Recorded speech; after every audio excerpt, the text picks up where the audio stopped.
ओम शांति। 25 अगस्त 2023 के ईश्वरी महावाक्य मुरली के मुख्य पॉइंट सुने।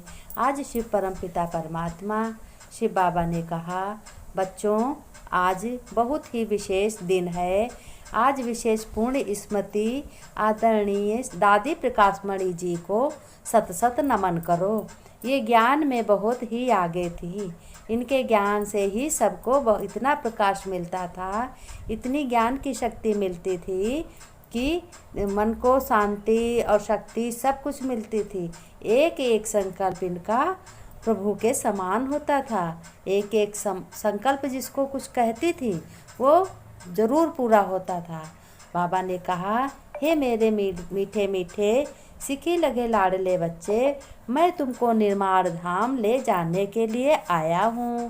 बाबा ने कहा, तुमको ज्ञान ध्यान से सजना है, अब तुम्हें मेरे पास आना है, इसलिए एक मुझे ही याद करो तो फिर तुम सुखधाम चले जाएंगे। वहाँ नई दुनिया होगी और मैं तो देखे देखे खुश होऊंगा कि बच्चे हमारे कितना सजे संवरे हैं, कितने सुखी हैं और कितने आराम में हैं। फिर शिव बाबा ने कहा, मैं तुम्हें सृष्टि के आदि मध्य अंत की पूरी समझानी देता हूँ। बच्चों तुम ध्यान से सुनो, जिससे तुम भविष्य में चक्रवर्ती राजा और रानी बन जाओगे। तो कितना नशे में रहना चाहिए। फिर शिव पिता ने कहा, परम पिता परमात्मा, मैं ब्रह्मा मुख द्वारा जो तुमको समझाता हूँ वह फिर औरों को भी समझाना है तुम्हें। जो मैं तुम्हें समझाता हूँ तुम औरों को बच्चों समझाओ। यही तुम्हारा पुरुषार्थ सबसे बड़ा है। तुम बने हो परम पिता परमात्मा शिव बाबा के बच्चे। अब तुम्हें लौकिक वालों को भी पारलौकिक का बनाना है। अब तुम्हें सभी को अपने पिता शिव पिता का ज्ञान सुनाकर सभी को उनके बच्चे बनाना है, पारलौकिक का बनाना। फिर शिव बाबा ने कहा, बच्चे तुम बाप को और उसके स्वीट होम को याद करो। हाँ, कहाँ से तुम आए हो पार्ट बजाने। तो स्वीट होम क्या है? शांति धाम, जहाँ हम सभी आत्माएं बाबा के नज़दीक शरीर छोड़कर चली जाती हैं। जो बाबा की याद में बाबा के बच्चे होते हैं वो शरीर छोड़कर शांति धाम में चले जाते हैं। फिर बाद में फिर नई दुनिया में वहाँ से आते हैं, नया जन्म पाते हैं और खूब सुख 21 जन्मों का उठाते हैं। तो बाबा ने कहा, तुम्हें बार बार वही दुनिया को याद करना है, क्योंकि अब उस दुनिया में जाने के लिए तुम तैयारी कर रहे हो, पढ़ाई कर रहे हो। तो बाबा ने कहा, अपने स्वीट होम को याद करना। तुम्हारा बुद्धि योग एक बाप के समय ही बाप के साथ ही लगा रहे। ये है बच्चों तुम्हारी रूहानी यात्रा और दुनिया वालों की है जिस्मानी यात्रा। फिर शिव बाबा ने कहा, मैं सर्वशक्तिमान एक निराकार बाप तुम्हारा लवली हूँ। मैं ही तुम्हारा प्यारा पिता हूँ। उनकी मेरी याद में रहने से तुमको बहुत शांति बच्चों मिलेगी। मैं ही सबका उद्धार करता हूँ, मैं ही भवसागर पार करता हूँ। इसलिए तुम बच्चों को निरंतर अपने शिव पिता की याद में रहना है। तो तुम क्या बन जाओगे बच्चों? तो तुम विक्रमाजीत बन जाओगे। कोई भी विक्रम तुम्हारे अंदर नहीं रहेगा। विक्रमादित्य राजा तो सुना ही होगा, कैसे विक्रमादित्य बना। उसके पास कोई चीज़ की कमी नहीं थी, उसने हर विक्रम पे जीत पाई। इसलिए शिव बाबा ने कहा, मैं बच्चों आया हूँ सबको पाप आत्मा से पूर्ण आत्मा बनाने। बच्चों तुम्हें पूर्ण आत्मा बनना है। तुम सबका हिसाब किताब चुकतो करा के मैं साथ ले जाऊंगा। अच्छे से सजाकर बाप तुम्हें रोज़ रोज़ सर्विस की बहुत युक्तियाँ बतलाते हैं। ये किसने कहा? ये ब्रह्मा बाबा ने कहा कि शिव बाप तुम्हें युक्तियाँ अच्छी सी अच्छी बताते हैं। ऐसे ही मुझको भी बताते थे, शिव ब्रह्मा बाबा ने कहा। फिर शिव बाबा ने कहा, तुम बच्चों व्यापारी बुद्धि बन सर्विस में लग जाओ। तुम्हारी बच्चों व्यापारी जैसी बुद्धि होनी चाहिए। कभी आलस नहीं बच्चों करना चाहिए। सारा मदार पुरुषार्थ पर है। जितना पुरुषार्थ करोगे उतना ही सुख पाओगे, उतना ही मंद मंद मुस्काओगे। शिव बाबा ने कहा, मेरे मीठे बच्चे, यह संगम युग है तुम ब्राह्मणों की पुरी। इसमें तुम ब्राह्मण के बच्चे बने हो। तुम्हें बच्चों बेहद के बाप से सुख लेना है, उनका अधिकार लेना है उनसे, और सभी को दिलाना है।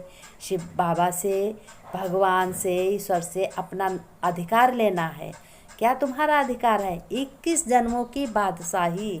एक जन्म तुम अधिकार लोगे संगम युग की पढ़ाई पढ़ करके, और 21 जन्म तक तुम सुख उठाओगे। फिर बाबा ने प्रश्न पूछा है कि इस ज्ञान को अच्छी रीत समझने के लिए बच्चों किस प्रकार की बुद्धि चाहिए। उत्तर में बाबा ने बताया, बच्चों, व्यापारी बुद्धि वाले ही इस ज्ञान को अच्छी रीत समझेंगे। यह बच्चों बेहद का व्यापार बाप बच्चों को भिन्न भिन्न कमाई की युक्तियाँ बताते रहते हैं और कहते हैं, मेरे बच्चों का काम है मेहनत करना। ऐसी युक्ति निकालनी चाहिए जिससे स्वयं की भी कमाई जमा हो और सर्व का कल्याण भी हो, अपने परिवार का भी कल्याण हो, बाप की याद और सेवा भी हो, इसकी भी कमाई का साधन है। तो बाबा ने कहा, जब तुम्हें अच्छी बुद्धि, व्यापारी बुद्धि जैसे व्यापार लोग अपना फ़ायदा करते और किसी को चीज़ देते हैं तो उसका भी फ़ायदा होता है। तो बाबा ने कहा, अब तुम्हें व्यापारी बुद्धि बनना है। फिर शिव बाबा ने गीत में बताया कि रात के राही थक मत जाना। बच्चों, तुम रात दिन मेहनत करते हो और अब तुम्हें मैं मिला हूँ, अब तुम्हें थकने की कोई बात नहीं है। और आपके जो भी लौकिक हैं तुम्हारे पिता, तो वो कहते हैं, बच्चे थक मत जाना। वो भी तो तुमसे कहते हैं कि बच्चों तुम रात दिन कमाई मत करो, नहीं तो थक जाओगे। तो शिव बाबा ने तुमको धीरज बंधाया है। कहते हैं, बच्चों, कमाई रात दिन करोगे तो थक जाओगे, मैं तुम्हारे साथ हूँ, तुम्हें कमाई करने की कोई ज़रूरत नहीं है। तुम कमाई मुझसे कराओ और साथ में लगे रहो और सुख उठाओ। फिर शिव बाबा ने कहा, बच्चों, पारलौकिक बाप बच्चों की प्रति समझा रहे हैं, तुम लोगों को समझा रहे हैं।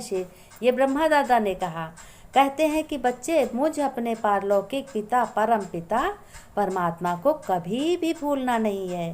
गाया भी बच्चों जाता है कि गीता का भगवान, बाइबिल का भगवान व कुरान का भगवान कभी कोई नहीं कहेंगे। कोई भी धर्म स्थापन करने वाले ऐसे नहीं कहेंगे कि हे बच्चे, अब मुझ पारलौकिक बाप को याद करो। ऐसे कोई किसी को कह नहीं सकता कि बच्चा पैदा होता है, बाप को जानते हैं, बाप को ही याद करते रहेंगे क्योंकि बारिश है। अब पारलौकिक बाप कहते हैं, मेरे सिवा ये कोई नहीं कह सकता, कोई धर्म वाले नहीं कह सकते कि बाप कहते हैं, हे मेरे शिखी लगे बच्चे, अब तुमको मेरे पास आना है। मैं तुमको बच्चों परधाम निर्माण धाम ले जाने के लिए तुम्हें आया हूँ। तुम भक्त मुझ भगवान को याद करते थे, अब मैं कहता हूँ, मेरे मीठे बच्चे, तुम मुझे निरंतर याद करो। मैं तुमको सुखधाम ले चलता हूँ। अपने दिल अंदर देखो, तुमने कितना दुख उठाया है आधा कल्प। पहले तुम इतना दुखी थे कि कुछ कहने को नहीं, भक्ति में भी तुमने दुख उठाया है, पीछे दुख वृद्धि को पाता है। अब पारलौकिक बाप कहते हैं, मुझे याद करो बच्चों। सवालों को कहते हैं, मेरे बच्चे, तुम अपने को भाई भाई समझते आए हो। अब तुम आत्माओं का जो पारलौकिक बाप है, जिसको सब जीव आत्माएं दुख में याद करती आई हैं, एक दूसरे को भाई बंधु सभी एक दूसरे को याद करते हैं। दुख में वो होता तो हमारा कल्याण हो जाता, वो होता तो हमारा सब काम बन जाता, हमें सुख मिलता, हमें आराम मिलती। तो बाबा ने कहा, अब मुझे याद करो, मैं तुम्हारे। शिव बाबा ने कहा, बच्चों, मैं तुमको समझाता हूँ, तुम सम्मुख सुनते हो, समझते हो। मैं एक शिव निराकार शिव बाबा से सब बच्चे हैं। बरोबर हम ब्रह्मा विष्णु ब्रह्मा द्वारा शिव बाबा से स्वर्ग का बादशाही पाने के लिए राजयोग सीख रहे हैं, राजयोग पढ़ रहे हैं। परमपिता परमात्मा ब्रह्मा मुख द्वारा जो तुमको समझाते हैं वह फिर औरों को समझाना है। जो लौकिक भाई बहन हैं उन्हों को भी समझाना है, अपने बच्चों को भी समझाना है, पास पड़ोसी को भी समझाना। तुम हो गए पारलौकिक बच्चों, तुम पारलौकिक बाप के बच्चे हो, तुम्हें समझाना है। पारलौकिक बाप से तुम वर्षा ले रहे हो यानी सुख ले रहे हो, तुम कहलाओगे पारलौकिक भाई बहन, वह हुए लौकिक भाई बहन। तो बाबा ने कहा बच्चों तुम्हें अच्छे से घर गृहस्थ की संभाल करते हुए अपने बाप को परमपिता परमात्मा के साथ रहना है और सभी काम अस्त व्यस्त मस्त होकर करना है। खुश रहो, मुस्कुराते रहो, खजाना खुशी का लुटाते रहो।